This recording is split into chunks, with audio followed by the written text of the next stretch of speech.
we deliver healthcare, and we will continue to adapt. Policymakers are also adapting and should continue to revise laws and regulations.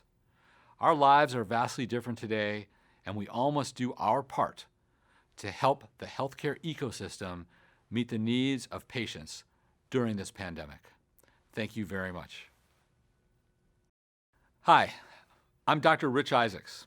I'm the CEO of the Permanente Medical Group. COVID-19 has had a massive and devastating human and economic toll this year. At the same time, it has accelerated a technology transformation that will have profound and positive impacts on healthcare delivery. Early in the pandemic, TPMG physicians realized that the new normal for many patient visits would have to be virtual. Fortunately, we were well prepared for this moment. With TPMG's Video Care First strategy, for example, we transformed care delivery in just a few weeks.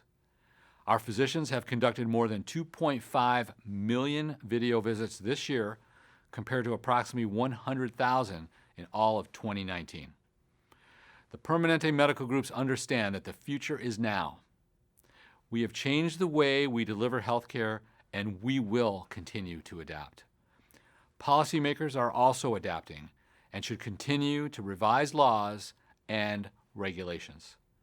Our lives are vastly different today, and we all must do our part to help the healthcare ecosystem meet the needs of patients during this pandemic. Thank you very much. Hello, and thank you for joining the second session in the Alliance's 2020 Signature Series Summit on the Voice of the Patient. I am Catherine Martucci, Director of Policy and Programs for the Alliance for Health Policy. For listeners who are new to the Alliance, welcome. We are a nonpartisan resource for the health policy community dedicated to advancing knowledge and understanding of health policy issues. And throughout this three-day event, we will study how the patient voice is collected, how it supports shared decision-making, and how it is leveraged in policy translation efforts, all to improve patient experience and build healthier futures. And I want to take a moment to thank our 2020 Signature Series sponsors. We appreciate their support in making this summit happen. And you can join today's conversation on Twitter using the hashtag AHPSummit20 and follow us at All Health Policy. We want you all to be active participants, so please get your questions ready. And here's how you do it. You should see a dashboard at the bottom of your screen with some icons. You can use the to-speech bubble icon labeled Q&A to submit questions you have for the panelists at any time. We will be collecting these and addressing them throughout the broadcast. And you can also use that Q&A icon to submit any technical issues you may be having. And finally, please feel free to check out our website, allhealthpolicy.org, for summit background materials, including speaker bios, resources list, and an experts list. And recordings of completed sessions will be made available there soon. And now I'm so pleased to introduce our moderator for today's discussion, Ms. Kirsten Sloan. Ms. Sloan is Managing Director of Public Policy at the American Cancer Society Cancer Action Network. In this role, Ms. Sloan leads the Cancer Action Network's policy work in support of the organization's extensive federal, state, and local advocacy agendas. Ms. Sloan is also a board member for the Alliance for Health Policy. So thank you so much for joining us today. I will turn it over to you.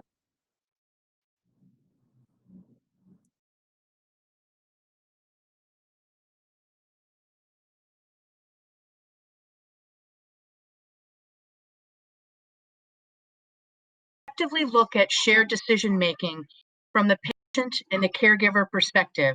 We want to elevate that patient voice in the healthcare system from the design of a system to the delivery of services.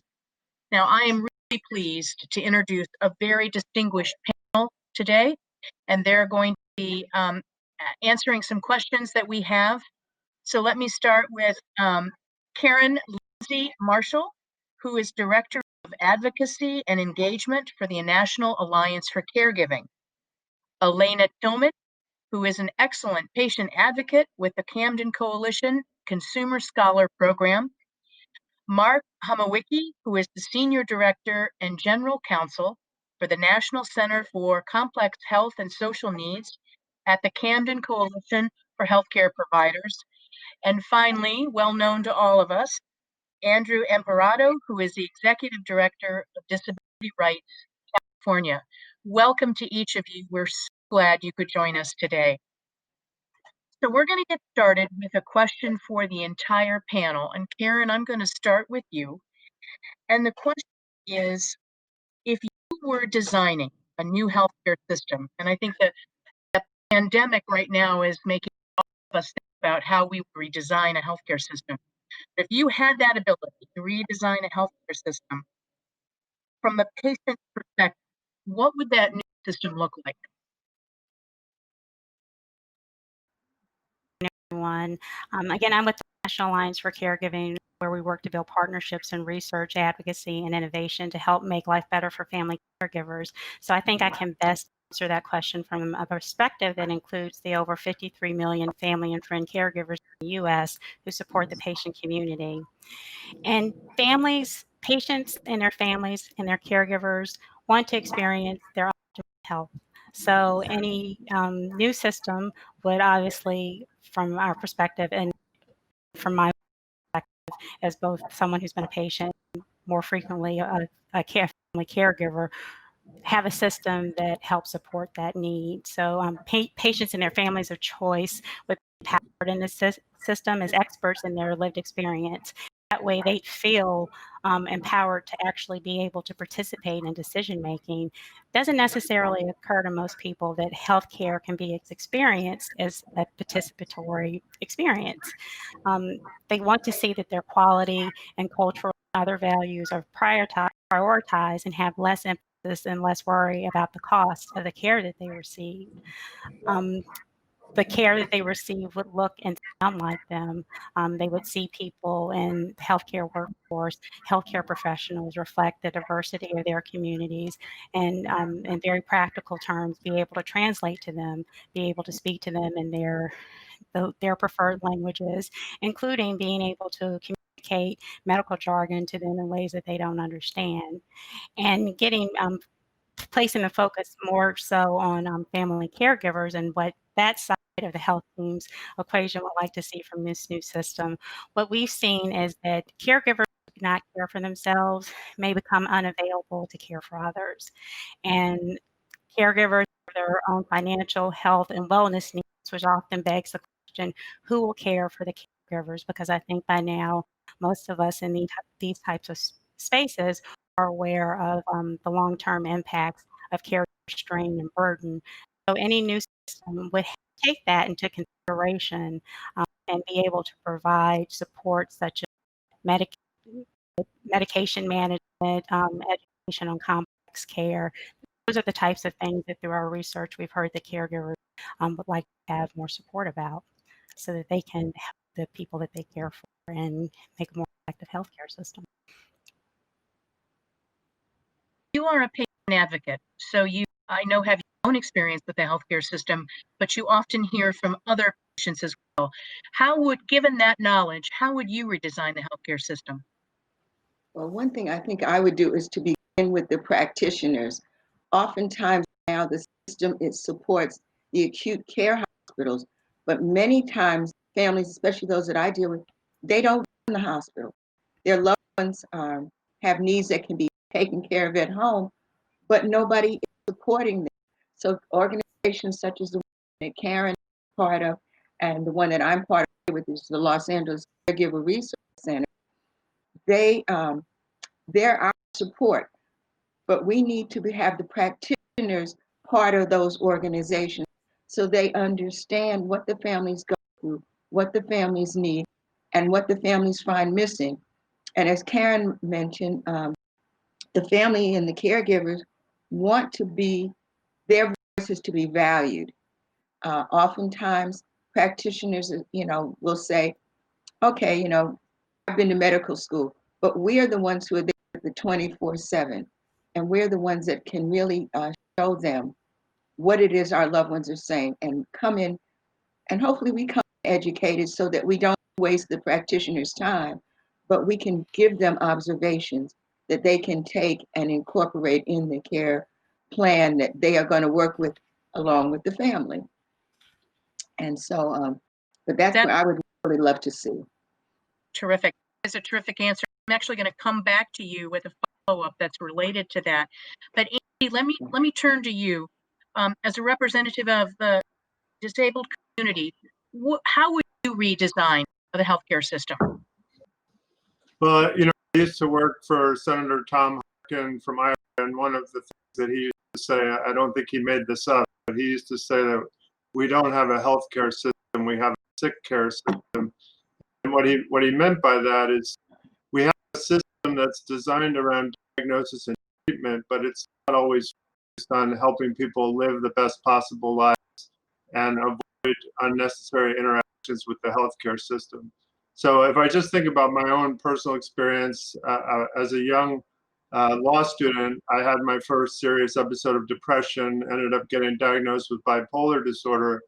And the way that I've navigated my disease or my condition over the last 30 years has not been heavy reliance on the healthcare system. It's been kind of getting to know the disability rights movement, working in that movement, understanding that my disability is a natural part of the human experience and not an inherently negative thing. And I've developed pride in my identity as a person with a psychiatric disability, and I've been able to use that as a professional. None of that did I get from the healthcare system. In the healthcare system, I got diagnosis, I got a version of treatment, and I got discouragement from being out and open with my condition. The professionals I saw did not want me to be out and open with my condition because they thought it would only be used against me. And I think that failure on the part of the healthcare system contributes to the stigma that so many people with mental illness and other conditions still experience. So I'm looking for a more holistic system that understands that disability and chronic health conditions are a natural part of the human experience, and that those of us who have those conditions need to learn how to navigate our conditions and live full lives and not accept artificial limitations on what we can accomplish. Thank you. And Mark, last but not least, the Camden Coalition is actually undertaking some projects for redesigning the healthcare system. Can you talk about those for a few minutes? Sure, and I really appreciate the comments that came before. I mean, I think Andy's point about not being a sick care system, but really trying to play a supportive role for people whose lives may involve a variety of complex needs, but who are in charge of their lives and live them to their fullest. I think that's how we think about redesign of the healthcare system. We're leading both locally in Camden, New Jersey, and nationally through our National Center for Complex Health and Social Needs. We're leading the development of complex care as a practice, and that is the principles of being person-centered, team-based, cross-sector, which means it's not just about healthcare delivery, but it's about all the community support people need in order to live healthy and good lives. It's about equity, which hopefully we'll talk some more about today, and it's about being data-driven. And so when we think about reshaping the healthcare system, it really is about the healthcare system playing a role, but not necessarily the primary role in helping people to live healthier lives and providing supports for people so that they are able to navigate what have become very complex systems and be able to get the resources and supports they need to be able to pursue their goals. That's great. Thank you. So Elena, you had touched on the topic of providers, which I think is really critical when we're talking about changing the way that patients engage with the system. What do you see as some of the greatest challenges of getting healthcare practitioners, whether it's a doctor or a nurse or a social worker, to see and accept the patient as a decision maker in their own care? And then I'm going to ask the rest of you to jump in on this as well. Well, for me, it started with, first, I went into my doctor's office one day and I said, I don't feel good. And she's like, don't ever come in that way again. And she said, you need to come and tell me what's going on. And I found that over the years, when I changed doctors and others, that when I started going in that way, they listened to me. And it, like I said, right now the insurance industry dictates how many minutes the doctor can spend with you. And my practitioners now, that are the ones that I also use with my relatives, were like, when I asked them, I said, when I come in that way, does it help? And they said yes, because it allows them to spend as many of those minutes looking at what's going on and what they need, as opposed to getting me to go back and forth. Come on, explain. And so for us and my family and those that I share it with, go in with the questions, go in with the observations. And after a while, the doctors began to respect that when I came in and said something was happening, they could listen to that. And I think that's the thing for most practitioners. Also, support for them. Organizations, like I said, like the ones that I deal with, they offer training for practitioners. And that's been, I think, a real help too, because they're not lost. They're not floating out there as to what is it that they need to do to help their families more. And so that has been, like I said, when I asked them about it, every so often I asked them, I said, okay, is this working? They reassure me that it is working. And like I said, I've passed it on to others, and they're finding that they're listened to a lot more. How to stand up for themselves, but also some training for practitioners in terms of how to Yes. listen and how to elicit responses from consumers and patients. Yes. Okay, I think great. the hospitals have more support. There are, the hospital associations all kind of do that. And also they turn to the social workers, to the case managers. Well, a practitioner's office that may have a single nurse and maybe an aide doesn't have that person they can turn to. Giving them those tools that they can take, especially in small practices, I think makes a big difference.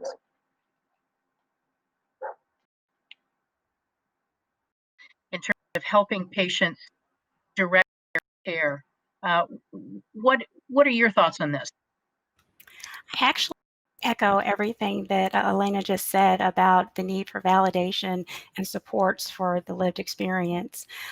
So caregivers have their own valuable observations that aren't necessarily interchangeable with the patient. Sometimes patients and caregivers are lumped in the same category when medical professionals talk about us, and oftentimes their observations are quite distinct, but they're very complementary. And caregivers getting support and understanding the roles that they can play, whether or not it's as a proxy, if they're communicating for a loved one or someone that they're caring from who's not able to articulate their own lived experience. Caregivers need to have some guidance and support, and how, as Elena said, to be able to get to what the issue is and make the best use of the time with healthcare practitioners. That's great. Thank you very much. Andy, I'd like to ask you, given your extensive experience, to jump in on this question in terms of the greatest challenges for patients to be seen as an active participant in the decision-making process. Well, I guess I would say one of the most significant challenges is a lack of exposure on the part of clinicians to a disability rights philosophy, or to kind of a deep understanding of the life experience of people with disabilities. Oftentimes they learn about the biology of the condition, but they don't learn about all the things that happen in people's lives as they live their lives with disabilities. So I'll just point to an example of a good program that I would say is part of a solution here. The Health Resource Administration funds a program called Leadership Education in Neurodevelopmental and Related Disabilities, or LEND is the acronym. And these are thousands of clinicians across multiple disciplines who are learning to work with children and youth with developmental disabilities with a lot of emphasis on folks on the autism spectrum and their families. And they're learning in interdisciplinary teams. They're learning how to lead interdisciplinary teams. They're learning how to work directly with families and with children and youth on the autism spectrum. Some of the trainees who are doing the training with them are on the autism spectrum, so they're also learning from people with lived experience. And they're learning that if they're going to be a leader in this space as clinicians, they have to care about policy, and they have to engage on policy and systems level thinking. And I feel like that kind of training is what we need more of in order for clinicians to really understand how to share power with people with lived experience. Talking then about, it sounds like you're describing training both through medical schools as well as continued education for physicians and nurses that include patients and the patient perspective? Absolutely, absolutely. It does need to happen in medical schools and in pre-med programs, but definitely should continue as part of ongoing clinical education. And Mark, at the CAM Coalition, what specific steps are you all taking to assure that patients actually have that voice?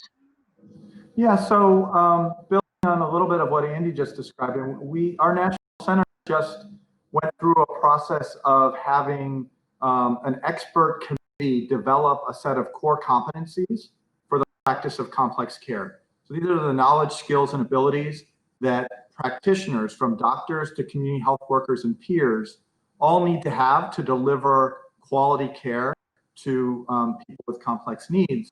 And the process of developing those core competencies over a year included 4 people on a panel of 16 who identified as having lived experience with complex needs. And so the very creation of the competencies themselves and describing our abilities is just one way that we have tried to bring the patient voice to the very places where the infrastructure of healthcare is being defined or redefined. So we had a vice chair for lived experience and we made story and people's stories of receiving care and their own recovery. A lot of people who were involved had been homeless or faced addiction, and what was transformative to them, which, like Andy pointed out, is not always receiving services from a healthcare provider, but can be lots of different elements.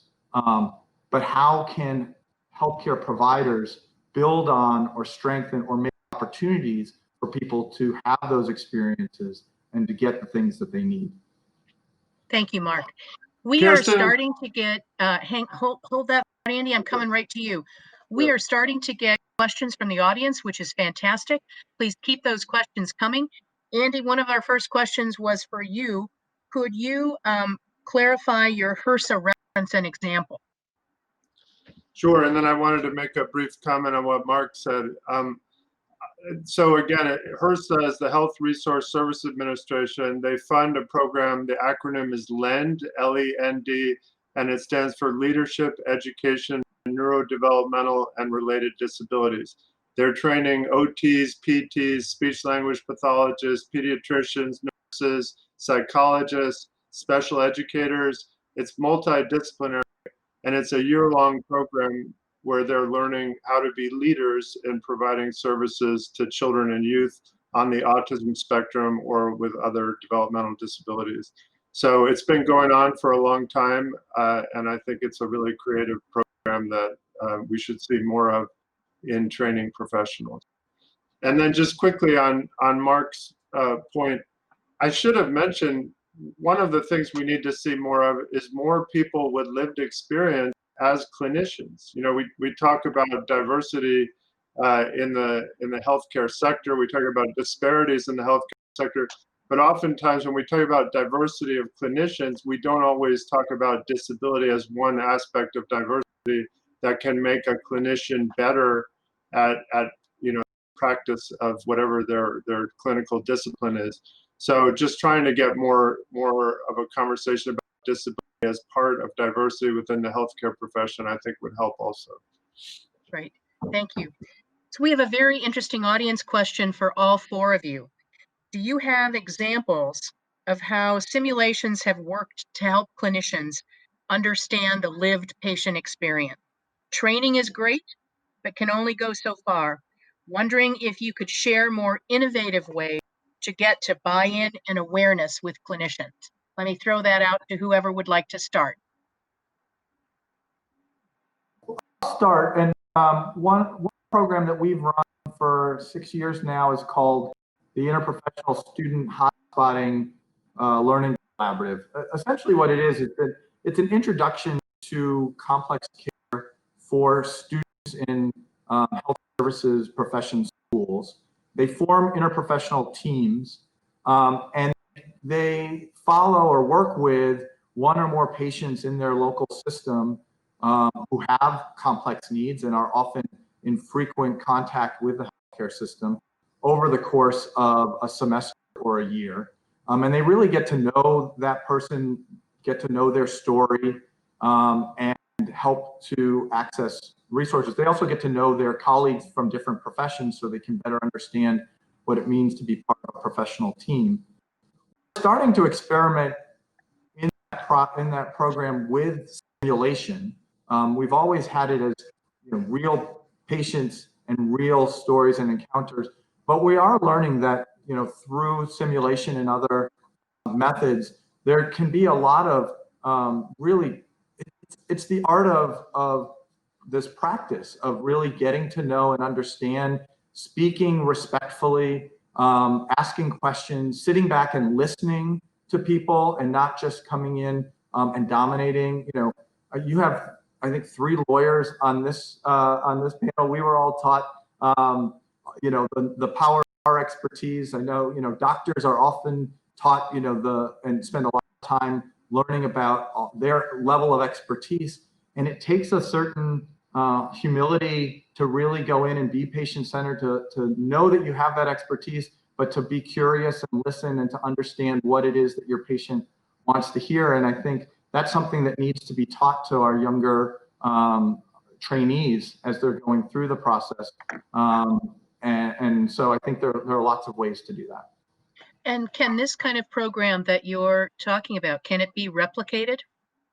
I mean, we've got 4 hubs across the country right now. So we've got 4 different universities that operate the program from California, Utah, Illinois, and Pennsylvania. And then other universities can join the program and have teams in their universities. So we've been in, 70 universities around the country that have had teams, and would love to see much more of this going on. I think that sort of real life experiential exposure to people with complex needs and really understanding, getting to know a single person or a couple of people and understanding their desires, their life trajectory, their goals for themselves at a time when you're just learning your art and your science can be transformational in how you approach the work. Thank you. Do any of the other panelists want to jump in on that one? This is Andy. I'll just say that in the LEND program that I was mentioning earlier, there's 53 sites around the United States that have a LEND program, but many of them assign each of their trainees to a family that has a child on the autism spectrum or a related disability.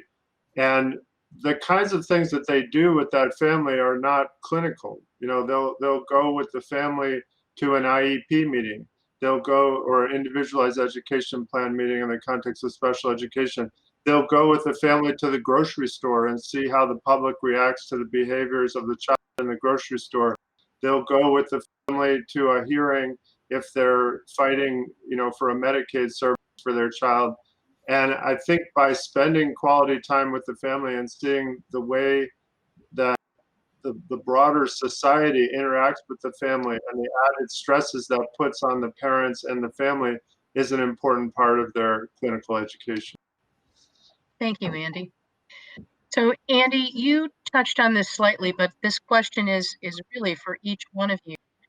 All of us as patients have faced what I would call one of the isms: ageism, sexism, some kind of prejudice. And I would like your input on how you see helping practitioners see the patient as an equal partner in their care. Karen, can I start with you?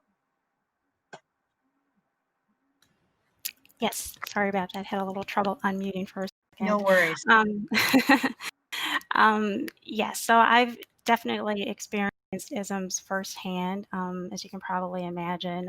But the ones that are most poignant for me right now are those that were experienced by my parents, in particular, my father, who was well into his 70s before he actually had experienced a chronic health condition that required him to receive complex care. He was 75 years old, a very strong man who went out into the woods for a living and chopped down trees. And my parents gave me a lot of grief for not getting into the family business. But he was a very strong man, and he never had a medication that he had to take for an extended period of time. Never had any serious health concerns until he got into his 70s, and his aorta tore. And then suddenly, this man who had never had a serious health condition was on a very complex medication. He was a widower at the time, and he was living by himself, and he was struggling to wrap his mind around the loss of his health as well as his now complex healthcare needs. And we found that despite that he had a limited family history, and every time he went to the doctor, they kind of questioned whether or not that was actually the case. He got checkups and that type of thing. He was just always healthy. And his word really wasn't taken about his lived experience, wasn't taken as something that was accurate or dependable. And I actually ended up having to accompany him to most of his appointments and validate the fact that, yes, what he's saying is true. He's never had high blood pressure or anything like that in his life. And I think I watched my father become very disempowered in his healthcare visits. The doctors would talk to me, well-meaning. They would talk to me because I was seen as the more I could speak their language a little bit better. I had obviously gone to college and gotten a professional degree and was kind of more on their level than my father, and educationally speaking. And I always felt kind of sad. I felt that I had to step up and be an advocate for him, but it also felt sad to watch him sort of shrink and not have much input in his visits, or if he did, to kind of have it glossed over. And the impact of that was when we left the doctor's office, he didn't necessarily trust whatever it was that the doctors had recommended for him. So that's kind of, and it also had impacts on me as far as my responsibilities as caregiving.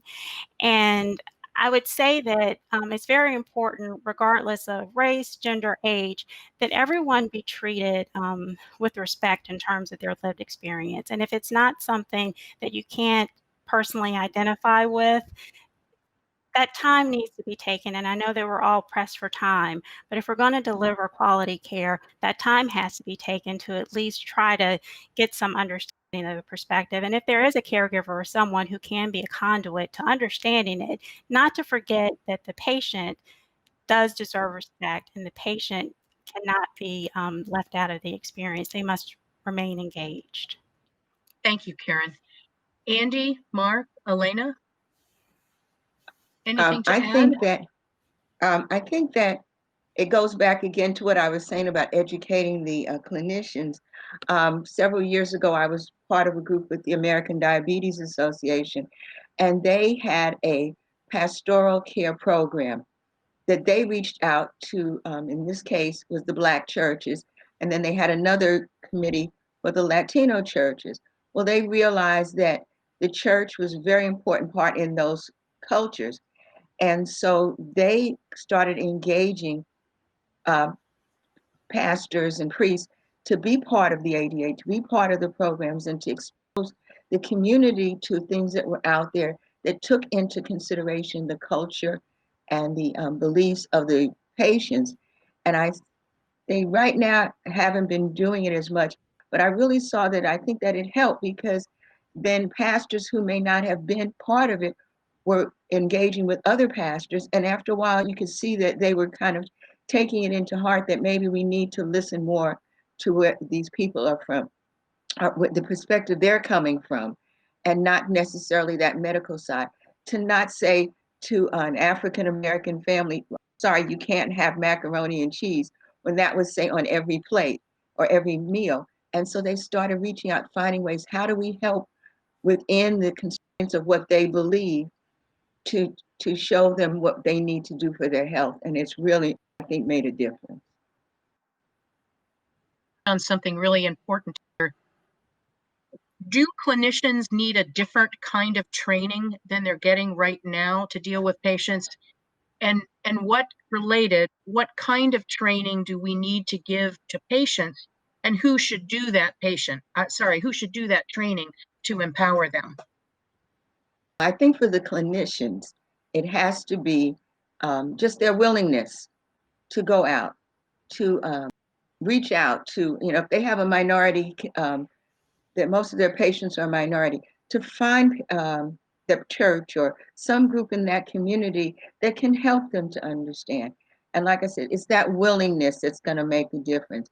In terms of the patients, it's going to be groups like Karen's, it's going to be like the Los Angeles Caregiver Center, and other programs that are there. There are so many out there now, more I didn't even realize doing things, how many are out there now, that the patients are going to have to start looking for the resources, and the organizations getting out there and getting into the community and asking, do you have neighbors or friends who are caregivers, and reaching out to them to say, come join our group. It doesn't cost you anything, but maybe a few minutes once a month or whatever, and to take these classes and support groups and things that are offered, so that we as the family caregivers and family members can go in, like I said, go in empowered.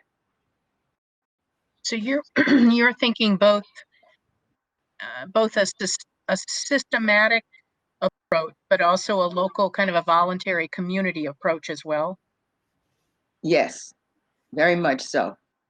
Andy, thoughts? Yeah, going back to your question about the isms, I wanted to give an example that happened in California during the pandemic.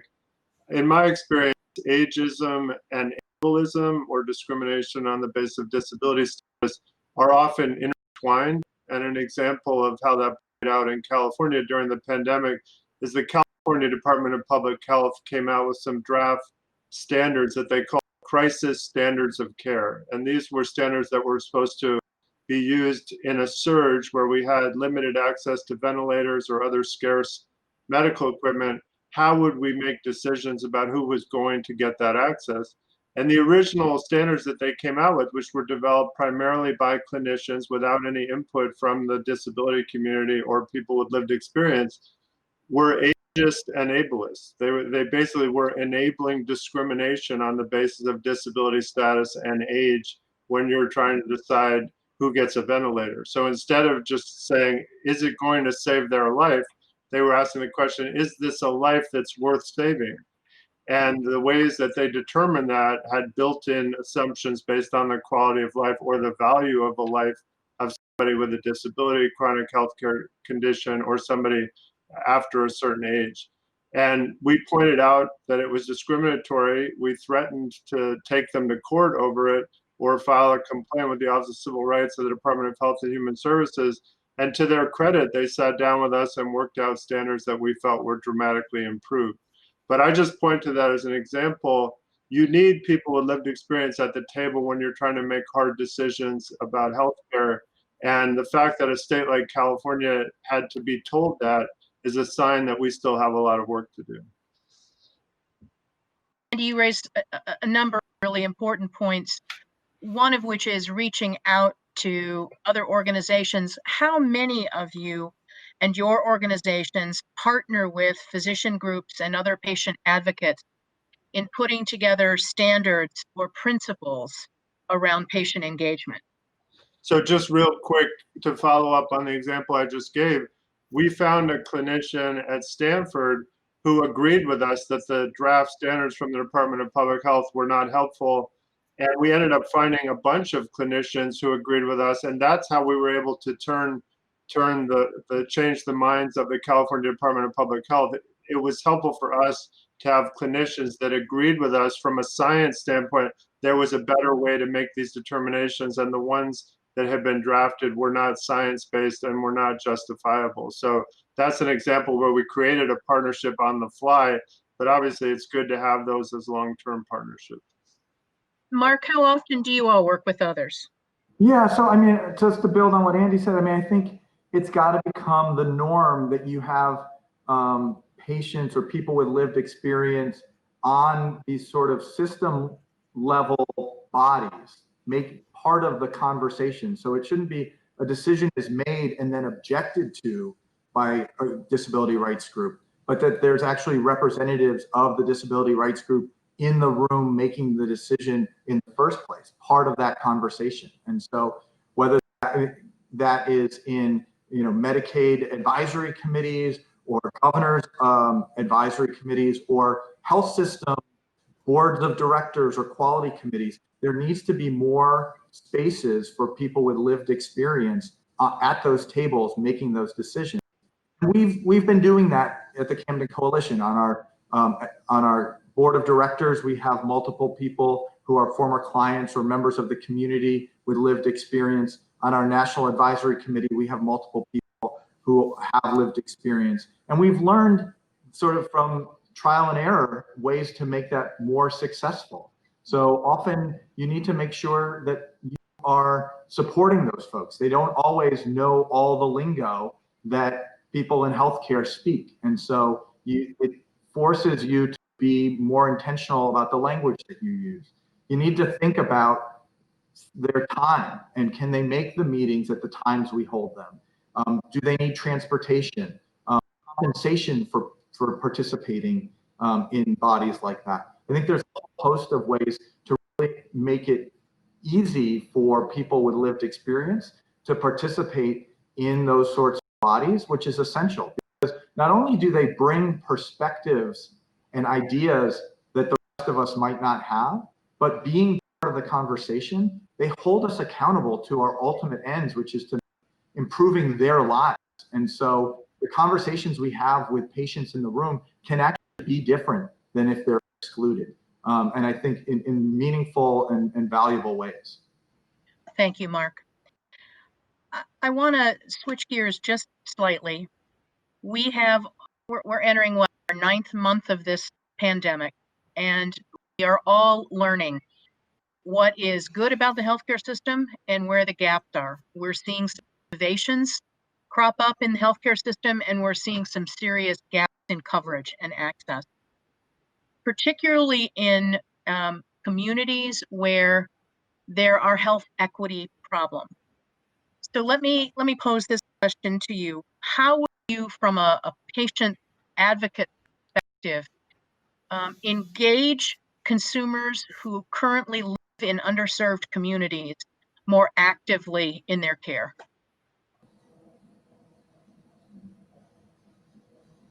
I'll talk about one of the things that we have built at the Camden Coalition, which is our Community Advisory Council. And so I just mentioned our board of directors has a couple of people with lived experience. They're actually members of this Community Advisory Council and are selected by those members to represent them on the board. So what you have is an all consumer community body that really supports one another. They come together monthly, they learn together, they share together, they consult and provide input into the work of the organization. And they are part of the journey. This is part of their journey too. They're getting something out of it. They're learning, they're contributing. And so creating those sorts of spaces that are social, that are peer support, and where all people can find information and give back.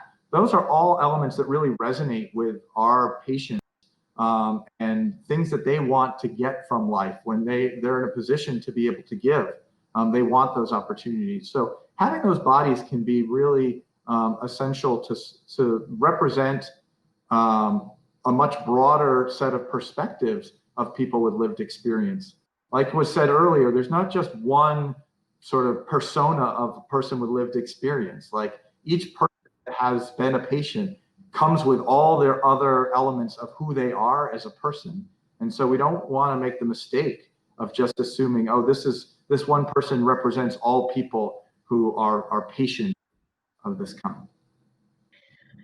So we have an audience question that's related to this, which is, aren't you all really talking about building power among patients? How do you define how and where this power is developed and channeled for maximum impact on the healthcare system and for the patient?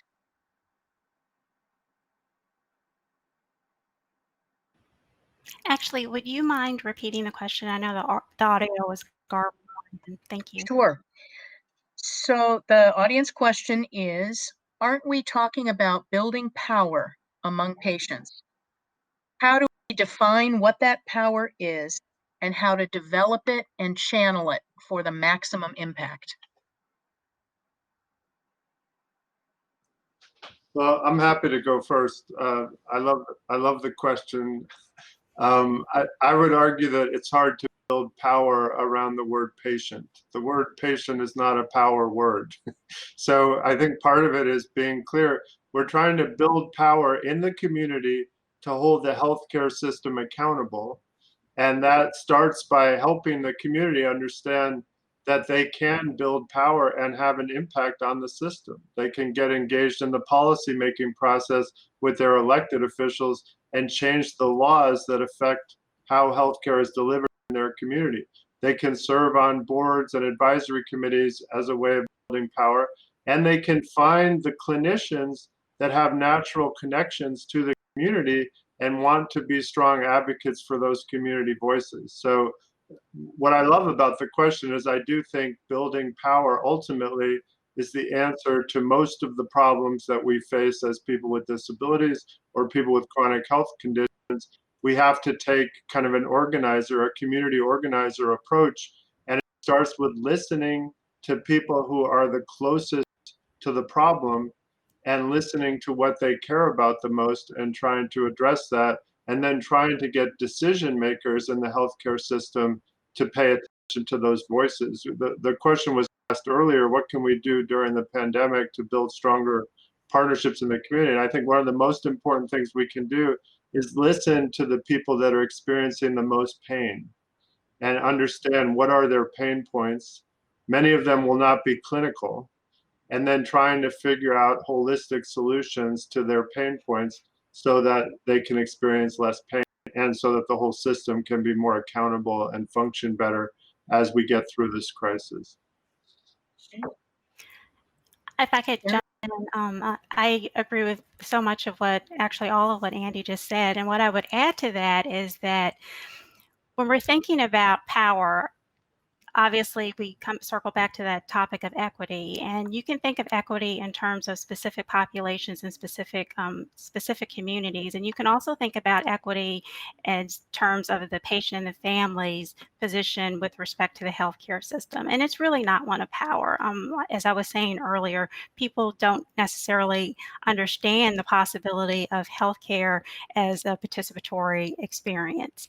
And so I think that one way to facilitate power or to transfer or to provide more opportunities to assert power would be for the systems and the institutions that traditionally, whether intentionally or not, haven't incorporated patient and family voices to acknowledge that inequity, to acknowledge that there is lack of trust.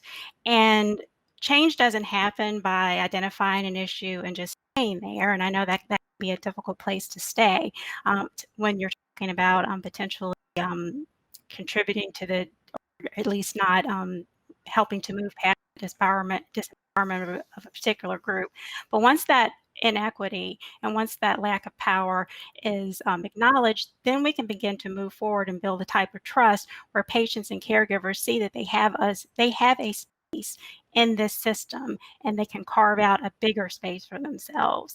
And so this can happen with very simple things like taking services and supports to meet patients and their families where they are, to engage with them in their spaces so that you can cultivate this sense of belonging and participation. Thank you, Karen. I have heard through your comments some consensus around a few issues here. One is making sure that patients are actually part of the design process for any new program or system. The second is more systemic training of practitioners, doctors, nurses, social workers. And the third is actual training for patients.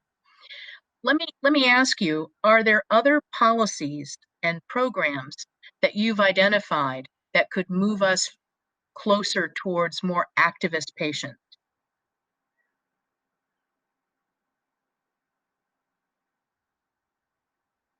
No, I think, well, for me, I guess looking at the, like I said, the African American community, maybe more engagement with the churches, the Latino community, again, the same thing. The church is very important there. More reaching out to those, reaching out to maybe social organizations that are in those communities that are doing service projects. I'm part of an organization, Business and Professional Women, and one of our goals, or a set part of our goals, is looking at health, family, and social justice. So when we do projects, our organization is looking for groups to partner with. Because I'm part of Camden and the other CRC and all, they they look to me to say, can we find a project within those communities that we can do this year? Small organization, we have 10 members, active members, but we try each month or every couple of months to find something out there and to bring it to the community to have I guess you call it not a town hall meeting because we're so small, but to ask the community to come out and to bring a speaker. A Karen Marshall would be great to come to, to come to a community event, to know of her organization more. Andy, I mean, and he's here, and I'm in California also. And so I've been looking forward to, when this is over, to talk to Andy to see if maybe there's something, especially since now it's remote, maybe something that he could do to talk about the disabilities and what their the rights are, you know.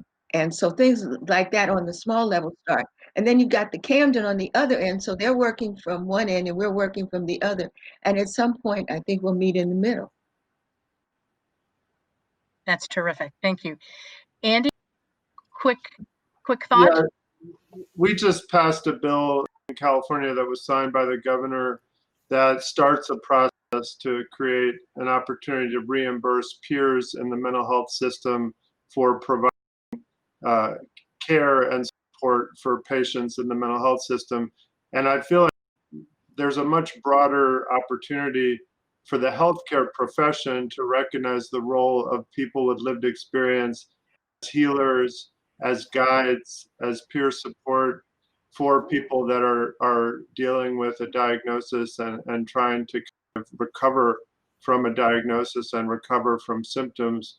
So I think it's worthy to think about what have we learned from Alcoholics Anonymous, from a variety of peer models in a variety of contexts, and is there a way to create an evidence-based system where peers with all types of lived experience are recognized for the valuable role they can play in healing, and recognizing that part of the purpose of healthcare is not just diagnosis and treatment in a narrow sense, but it's about healing. It's about helping people rebuild their lives. Are there ways that we can tap into people with lived experience in a paid way to help them provide that kind of healing and support? Thank you. Well, I think you will agree with me that this hour has really flown by.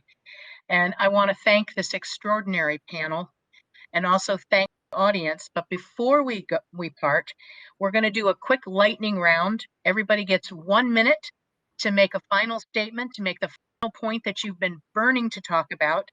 Karen, I'm going to start with you. Thank you.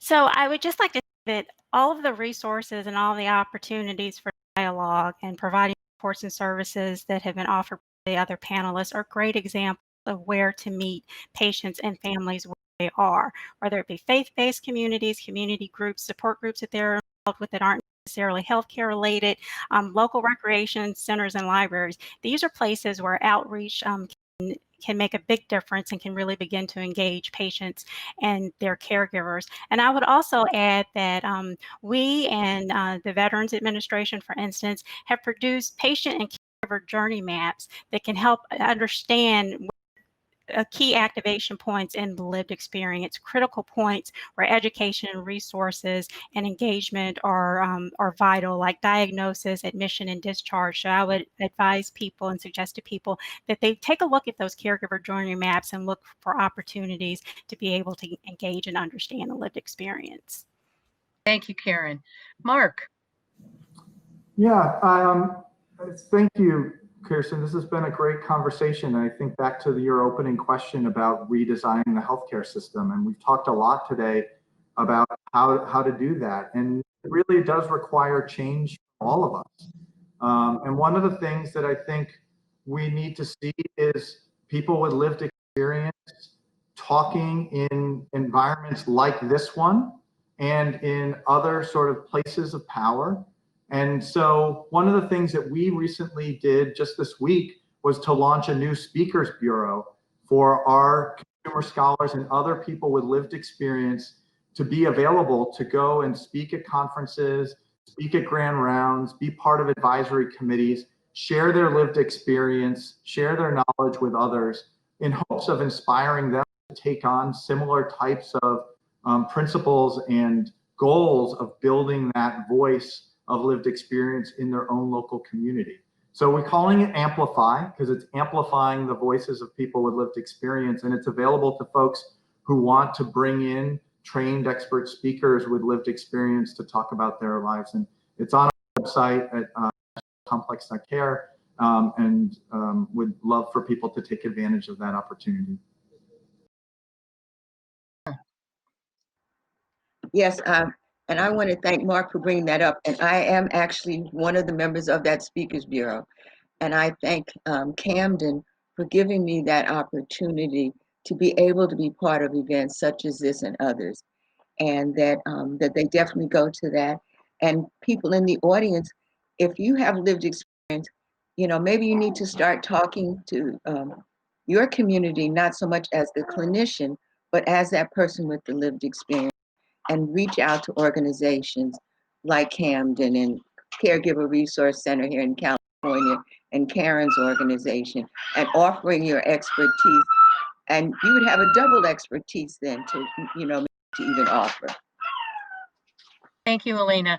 And Andy, you get the last word. Well, thank you. I appreciate the opportunity to be here today. I'm grateful to Sarah Dash for thinking that I have something to say. She and I were former Hill staffers together, so a long-term relationship.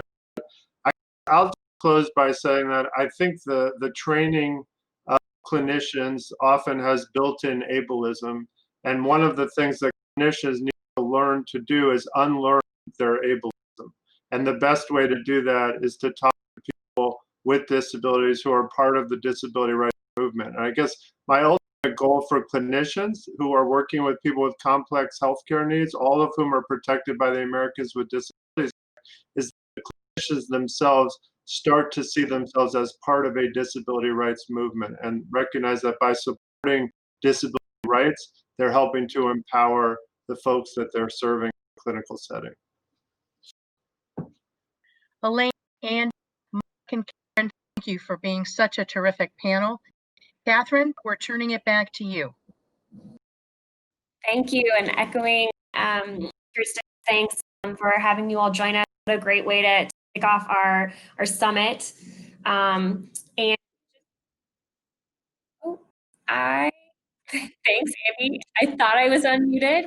Maybe better now.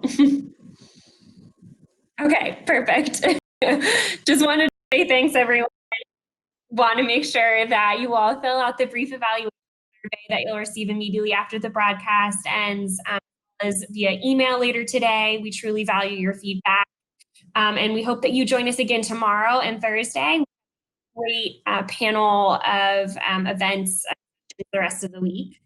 And if you're looking for a recording of this webinar, it should be available on our website soon. So thank you and have a good rest of your day.